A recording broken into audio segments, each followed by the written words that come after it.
Hello, I'm Catherine. Welcome back to my garden in Oxfordshire in the UK. We're now at the very end of May, which you can probably tell by the number of foxgloves that are coming and the alliums that are out. And because we're past our last frost date here in the UK, it's now an excellent time to be planting your dahlias. So I've got a few places I'm going to put them. I've already got some in the borders that have overwintered. Most of them have come through okay. And then I've got ones that I've been bringing on in the greenhouse, and I'm going to put those in my little cutting area in front of the greenhouse. And then whatever I can't fit in there, I'm going to put in crates and in pots. So I'll show you how I do all those things with a few tips on the way. So I've got the ones that I've kept from last year, and I've also got some new ones that I showed in my unboxing video, which I will link up here. And I've written down all the heights because I'm putting quite a lot into a small plot, so I want to make sure I've got the tallest ones at the back and the shortest ones in the front, and they do.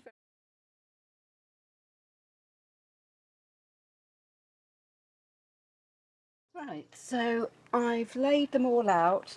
The height of the ones I've got here are nearly all from 90 to 120, and I'm going to put smaller ones into crates and into pots.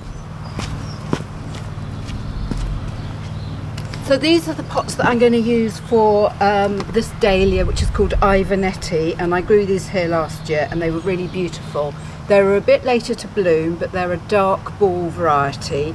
These pots, I would say, are slightly borderline. Preferably you'd want something a bit bigger than that, but I'm going to put lots of good compost in and feed them and water them regularly, so I hope they'll do okay, and they did last year. I've got a little bit of compost already, and I'm going to mix in good homemade compost from my own compost heap. So the thing about dahlias, I always thought, well, they come from Mexico, they can put up with it being dry, can't they, because Mexico is hot and dry. But I read a bit more about it, and they originate from higher up in the mountains. I'm not sure exactly what altitude.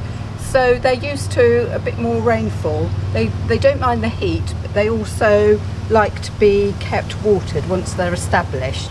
If you water them too much as tubers and over winter they can rot. So they're slightly fussy, but you get such a good payback with them that it's worth the effort.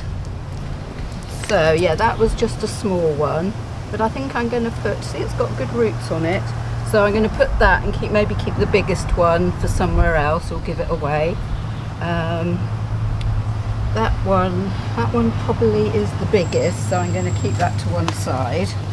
And then I've got two here. It's hard sometimes because when the tubers break off, you don't always know if they're going to produce any shoots.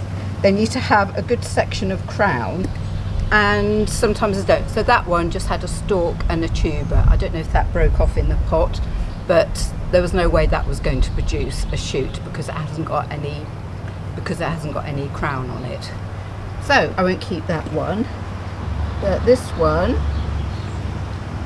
which again has developed some nice roots, put that one in here. And as I might have said before, you want to do it so that the tubers are just below the surface, but you don't need a really big hole for them. So this is probably the largest. I'm going to take that label, because I know that what they all are. I'm going to take that label off here and put it on that one, because it's so easy to think, oh yeah, I'm going to remember what that one is. And then before you know it, you've got half a dozen pots without any labels and you can't remember what any of them are. Or is that just me? I use this brand Silver Grow, which of all the peat-free ones I've tried, I think is by far the best. And obviously we should all be using peat-free by now. I'm sure you all know that and agree. And then also the other thing is, I'm going to give it a bit of speed. So I'm just going to scatter some around there. And then I'm putting this compost on top. And what this will do, it will, homemade compost, it can't help but have weed seeds in it because it's never going to be hot enough to kill them off.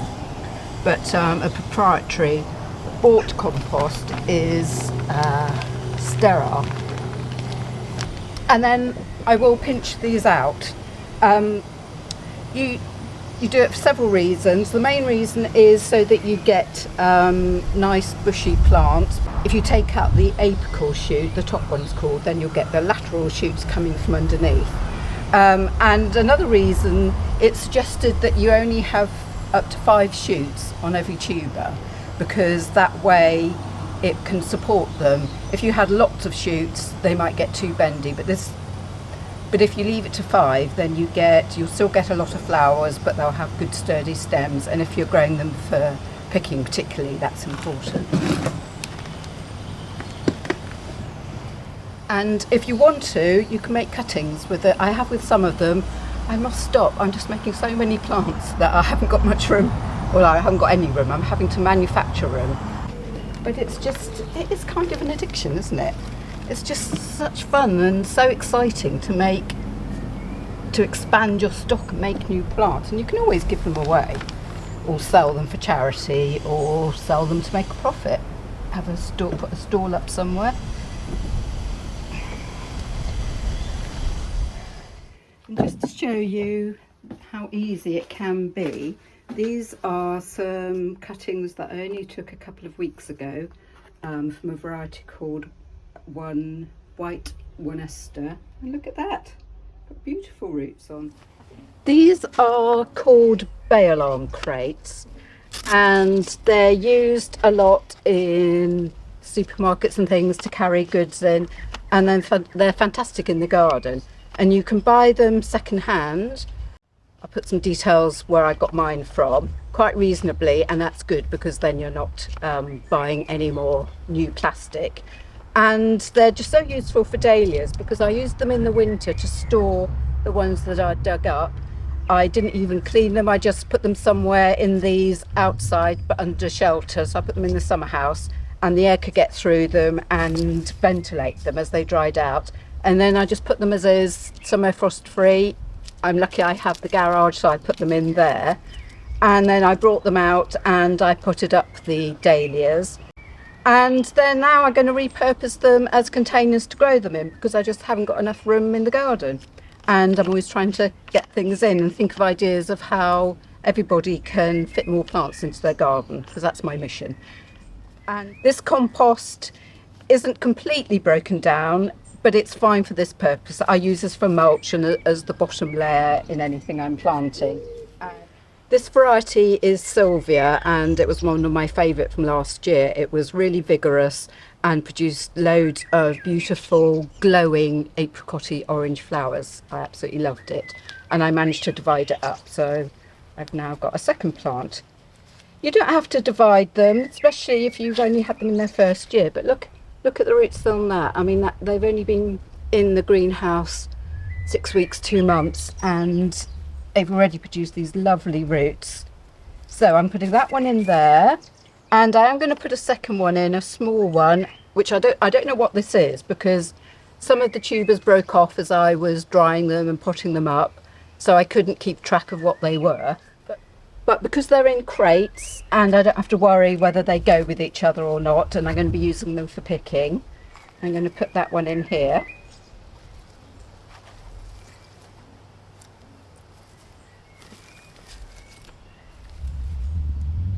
And then just as with the pots, I'm going to put bought compost on top.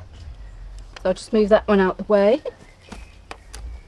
You know, they've got a little bit of weight to them, but you can move them around. So if you decide that they're not in a sunny enough place, you can move them to somewhere else in the garden. And I'm going to do this other one now. And this one, if that happens, if a bit breaks off when you're potting them, don't worry, because it will just produce another shoot. And as I said before, you can make a cutting out of that. This one I've just called Small Lilac because, that one's looking a little bit bendy, but I think it's still attached. This one came last year, described as Baleska. I think I got two from one supply and one from another one, and it definitely isn't Valeska. Valeska is more a sort of peachy colour, and this was definitely sort of lilac-y, but I liked it. It's small, and for a small arrangement, sort of jam jars, for jam jar type arrangements, it's actually really good to have some small ones, because you don't, they come in such a range of size, and everybody goes a bit gooey over the big dinner plate ones like cafe au lait, but I actually think smaller ones can be more useful when you're putting flowers together. So I've just called it small lilac, and I've got two good sized plants, so I'm going to put one in here. And then again, my second one in here, I don't know what this is going to be, so it's going to be fun when that comes up, because it was from a piece that broke off. And they kind of, when you just see a tuber, they just look so kind of uninspiring and dead. It's just amazing to think that they can produce such beautiful flowers for such a long time, and they must be one of the most economical flowers, because you can keep them, they're going to bulk up each year if you're lucky, you can make cuttings from them. So there's a little bit of outlay to begin with, but then they reward you with all different shapes and sizes. From last year, I think the beginning of July, they started flowering right up until the first frosts, and maybe a little bit beyond if you're lucky. So again, I'm going to give these a good feed with the biochar. See, Ellie's just over there. If this was chicken manure, she'd be sniffing around in no time. Right, and then I'm going to top these up with the bulk compost.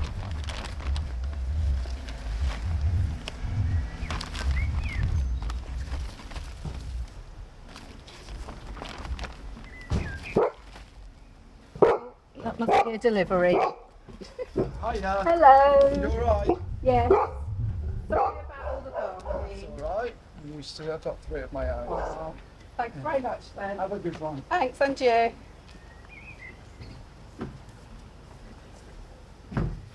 Right, where was I? Okay, just topping these up.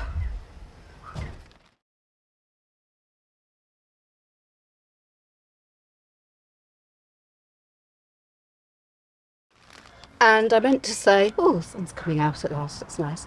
I meant to say that these have been lined at the bottom with, you can use lots of things. I've used newspaper, quite thick wads of newspaper, landscape matting, the sort of felt that comes when you're making a pond. That's quite good. I think what I used for these was, sometimes if you get a cold food delivery, it comes with that wool encased in a covering as insulation, so I take the covering off, and then it's like a thick layer of wool, so that will help retain the water. So those are all the ways that I'm growing my dahlias this year, and I'll keep you posted of when they start flowering. So I hope you'll join me again soon in the garden.